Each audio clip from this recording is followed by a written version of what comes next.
Randall. An inmate at the Virginia Department of Corrections, Red Onion State Prison. To accept this call, press 0. This is Randall Via. I'm currently serving 1,214 years in Wallens Ridge State Prison for capital murder in Big Stone Gap, Virginia. This is my podcast, Red Onion Randy, and I hope you enjoy listening to me today. Today, I'm going to talk about something that is a constant presence in prison.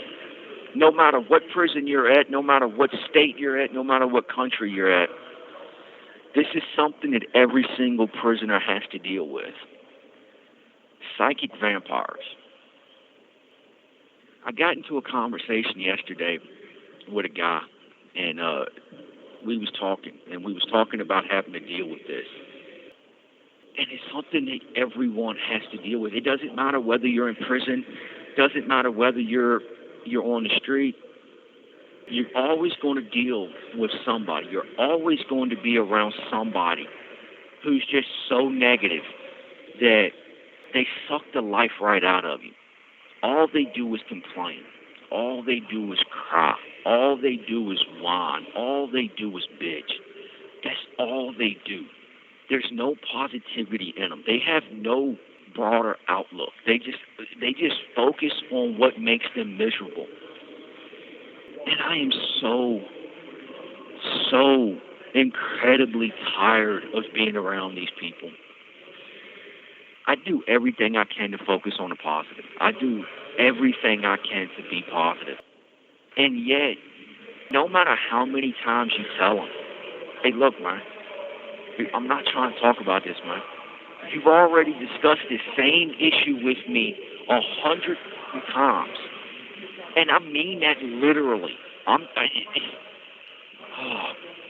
I have a dude in here that I'm cool with, and he always complains to me about his wife. And I'm tired of hearing it. Dude, either do something about it or leave her. Stop talking to me about this. If you're not going to take my advice, stop talking to me about it.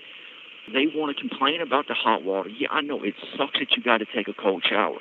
Guess what, man? I'm taking a cold shower too. Write it up. Put it on paperwork, man. Stop bending my knee over this.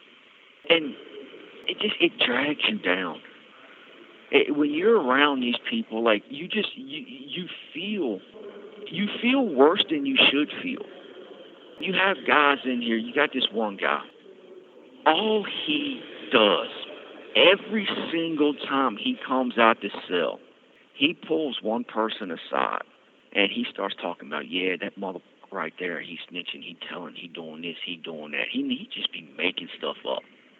If everybody in the pod was snitching the way this dude says they're snitching, we would never come out the cell because we would be getting shook down 5 times a damn day.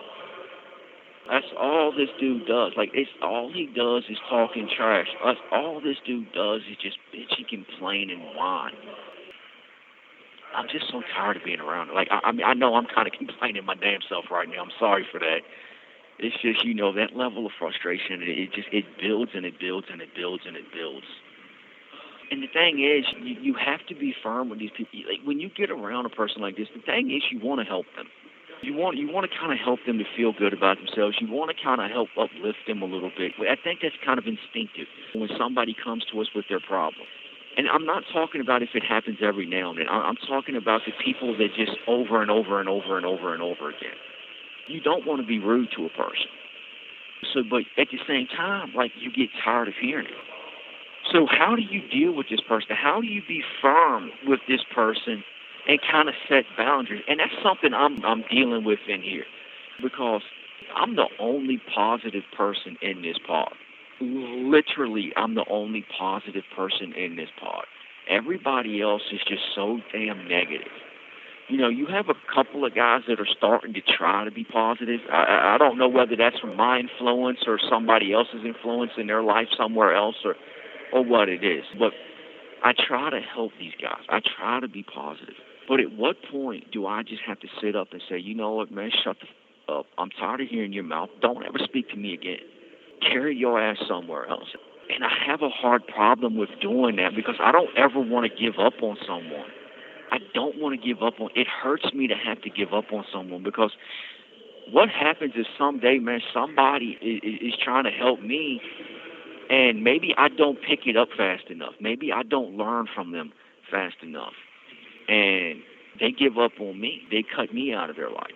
That's a hard thing. I'm dealing with a friend on the street. I'm not going to say no names or anything. He's an alcoholic. He's done a couple of stretches in jail because of his alcoholism. And I'd cut him off. I deleted his phone number. I erased his name from the kiosk several months ago, and he just reached back out to me recently, apologized and everything. And like, I don't know. I mean, like, I want to help this guy because I really genuinely like this guy. I believe he's a genuinely good guy.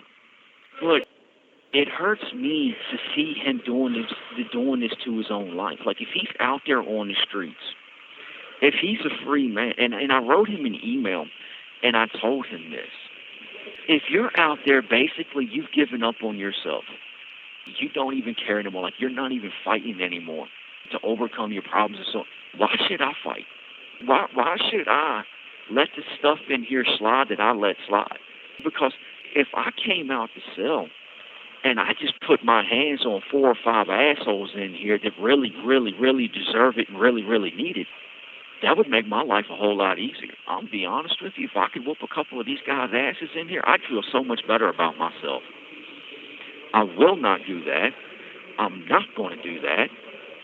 But at the end of the day, I cannot deny the truth. It would make me feel a whole lot better about myself. Especially now that Virginia no longer has long-term solitary confinement, so they can't lock me up for years on end. The most I'll do is 10 to 20 days, and then I'm right back on the yard. I mean, man, that'd make me feel real great. And the thing is, this is the only part they can bring me back to because you cannot put me in the cell with someone. They already know you cannot do that. So, and I told him this. It would make my life so much easier, but I'm in here fighting. I'm in here doing everything I can to turn my life around.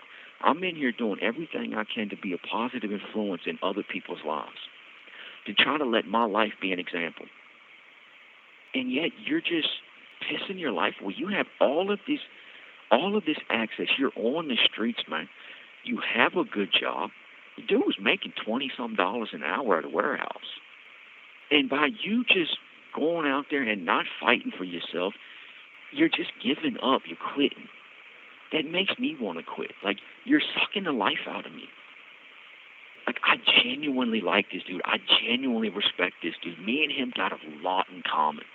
He's a cool-ass guy. He really is.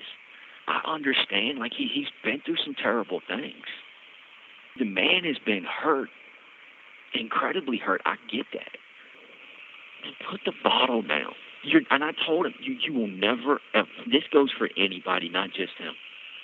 You will never find an answer in the bottom of a bottle. I'm going to repeat myself. You will never, ever find the answer in the bottom of a bottle. You'll never find the answer in drugs. You're never, ever going to find the answer running from your problems. If you spend all day playing video games hiding from your problems, if you spend all day watching television hiding from your problems, reading books hiding from your problems, it doesn't matter what you're doing, people. If you hide from your problems, you are never going to overcome your problems. You have to face who you are. You have to face what you are. You have to face what was done to you. You cannot run. You have to deal with it. You have to fight and fight and fight and fight to overcome. Don't be a psychic vampire. Don't let the psychic vampires ruin your life. Do what you can to help them, but there has to come a point where you have to walk away from them. Now, I'm going to let this guy back in my life. I don't want to give up on him. I want him to find the answers. I'm trying to do something positive. I'm trying to change my life even more than I've already done it. Yet they don't care. They don't care about you. That's the thing that I've realized about psychic vampires. They just want you to be as sad and as miserable as they are. Because that makes them, it gives them an excuse. Because if they can keep you from building your life up, if they can keep you from doing something good with your life, if they can keep you from becoming something better than you currently are, that gives them the excuse to stay right where they are. That gives them the excuse to be lazy, so they can sit there and look around and say, well, ain't nobody else changing their life. Nobody else is doing something with their life. Because this is the thing about a psychic vampire. They want somebody else to come and fix their life. They want somebody else to come and make their life better. Let me tell you something, people. Nobody is going to come and make your life better. Nobody is going to fix your life for you. Nobody is capable of fixing your life for you. The best they can do is be an inspiration. The best they can do is give you some advice. They can tell you, hey, this is how I did it. This is how I overcame. All you can do is deal with your own problems. Try to be there for people. Try to be a light. Try to be an inspiration. Try to give them some advice. Try to help them if you can. By all means. But there comes a point where you just simply have to tell them, look, man, enough is enough. Either fix your problems, start working on it. If you show me that you're genuinely going to work, that you're genuinely trying to change, that you're going to put effort in, yeah, I know you're going to fail. Yeah, I know you're going to fall down. Yeah, I know you're going to struggle. That's fine. I'm okay with it. As long as you're actually trying to overcome, as long as you're actually trying to do something, okay, I'll be here beside you. I'm going to help you. I'm going to stick with you. But if you're not, that's it. That's it for me. Because you're not going to drag me down with you. I know who I am. I know exactly what I am. And I know, more importantly, what I no longer want to be. I know the bad things about me. I know how weak I am. I know what my issues are. I know what triggers me. I know how violent I am if I let go. I know what would happen if I stopped fighting. Those things, those problems, they don't ever leave you. And that's what people don't understand. If you have anger issues, you're always going to have anger issues. You're never, ever, ever going to get rid of your anger issues. The only thing is you will learn how to deal with them. You will learn how to hold yourself in check. You'll learn how to control them. Same thing with alcoholism. Once an alcoholic, always an alcoholic. Once a drug user, always a drug user. Your addictions never leave you. Whether it's porn, whether it's whatever it is, your addictions will never, ever leave. You just learn how to say no to them. You learn how to control them and overcome them so they no longer rule your life. But they will stay with you until you are dead. That's why you constantly have to fight. That's why you constantly have to say, I can do this. I can overcome this. I don't have to be this person anymore. I don't have to. You have 1 minute remaining. That's why you constantly have to overcome and say, I don't have to do these things. I don't have to be these things. I can do something with my life. I can be positive. I don't have to be a psychic vampire. Unfortunately, that's all the time I have for today. I really hope that you pay attention to this episode. If you're a negative person, please listen to this episode over and over and over again and start to make the changes you need to make. And stop looking elsewhere for a way to overcome. You're not going to fix your life in the bottom of a bottle. You're going to find it and fix it within yourself. Don't forget to check out my website, redonionrandy.com. I'm also on Twitter at redonionrandy. And I have a toll-free phone number, 1-888-524-1932 in the U.S. and put a plus in front of it for all international calls. Thank you for using GTL.